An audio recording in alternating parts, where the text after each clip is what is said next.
There's a real crisis in the important metropolitan area in terms of affordable housing, and some local politicians are trying to address that problem, but they really lack funds to fund affordable housing. What can the federal government do about that?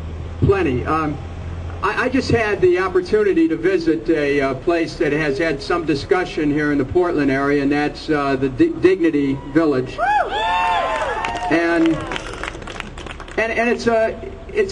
it's a place where the people are very heart-filled. They're really determined to try to find a way to survive and to do it as a community. And everywhere, whenever I travel to a city, I try to find out how life exists at the level of people who are really trying to struggle with basic aspirations, as well as, people who are in the office towers. It's interesting to see the connection.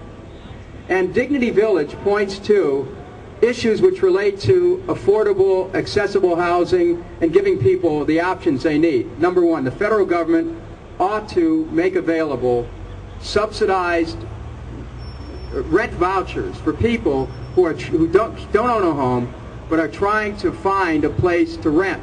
Now, I understand this issue. I grew up as the oldest of a family of 7 children. As the family kept growing, we kept having trouble finding a place to live.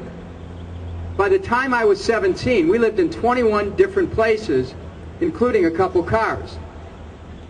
I understand this concern that people have about trying to find a place to live, having a roof over your head, how basic it is, having affordable housing, how if you don't own a home, where that puts you. I understand what it means, and the government can play a pivotal role in making sure that if people are at a certain income, that if they can't go beyond that income, that they should have some kind of subsidy. That's number one. Number two, one of the great problems that people have today in lacking access to housing is they don't have jobs.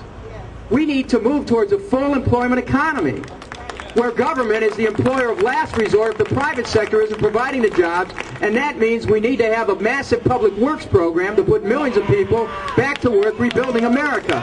That relates to giving people the money so they can get their own housing.